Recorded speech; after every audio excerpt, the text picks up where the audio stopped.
For fun tips and cool information, tune in to healingtalks.com. We are here at the Woodstock Fruit Festival with Victoria. Second annual. Second annual, right. And what, you've doubled the number of people who have come here? Yeah, doubled. Yeah, it's a fabulous, I mean, it's such a huge blast. And I really commend you for all the work. Thank you.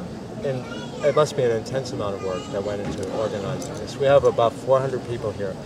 Victoria and her husband Michael did the primary organization of the event for the 80-10-10 low-fat, raw vegan diet lifestyle. Yep. And so what I wanted to know is how you first got started in this, right? I never really equated food to health, and what happened was I knew about the raw food diet, but it was high-fat raw food. And one day I just heard an interview of Dr. Graham's, and I ended up it resonated with me. It made so much sense. It was just fruit. And years ago I would do a fruit diet, but I never thought it was healthy. I just did it to lose weight. It was for vanity reasons only. I did have a lot of energy on it, but I just didn't know why. And I heard the interview. I ordered his book, and then I gave it to my husband to read. And he negated it at first. No, I don't need to know anything. I know everything about health. And then he read the book after I said, you got to hear this recipe. This recipe says blueberries and joy. And that was it. And he was like, there's no way. And he ended up reading it, and it was like a Bible to him. He got sick in bed, and so did I. The next week, he was highlighting every single line. And he was just very, very intrigued by it. He just took off like a rocket. And it made so much sense to him. It improved his running. He was a 2:45 marathoner, and he went down to a 2:28. So that's a huge difference. Yeah. And you were saying you went from 11 to an 8-minute. Yeah, I went from an 11 to an 8-minute mile pace. And my marathon times improved tenfold. I fuel only on dates. Dates are my food of choice. I take them with me on my runs. I take the pits out, I put them in parchment paper. I have them every hour, 3 an hour, and I end up really feeling optimal on it. Yes. And I take them with me in the car, on the plane, on the train, everywhere where I could travel on.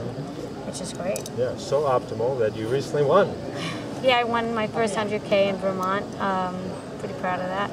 I was first place by 20 minutes, and it took me 14 hours and 20 minutes to finish this race, and it's all in the mountains, so it was a challenge. And I never had run at night before either, and it was just a thrill to come in first place, and I came in pretty strong.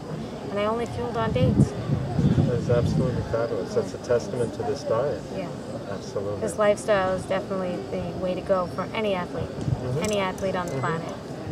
And you were saying as you got into it, there were some spiritual aspects as well for you. Yeah, I wasn't an ethical vegan until now, and now I'm an ethical vegan.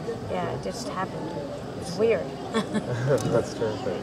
And what do you see as your challenges going forward? Do you have some new plans? Well, no, I just, I have my struggles here and there, and what I know is that when I go off, or anything is off of only fruit, I would have like a potato or steamed vegetables, so it's not that bad damage. Yeah. I could recover from it. But it's not awful. This year was my best year yet. It took me time. It took me about 5 years to get to this point. I started eliminating things, dairy first, then meat. I found major benefits. I approach people all the time in markets, and I tell them, I used to eat dairy also, and then I discovered that without dairy I don't have my sinus infections anymore. And now people are intrigued. Spread the word. Get onto forums, get onto YouTube, keep yourself involved, and that's what I did, and that's what I continue to do. And I have a YouTube channel as well called Vicky2C, and onefruitatatime.com, and One Fruit at a Time on Facebook, where I give healthy and motivating tips. Wonderful, wonderful. Yeah. Well, thank you for that. Thank you.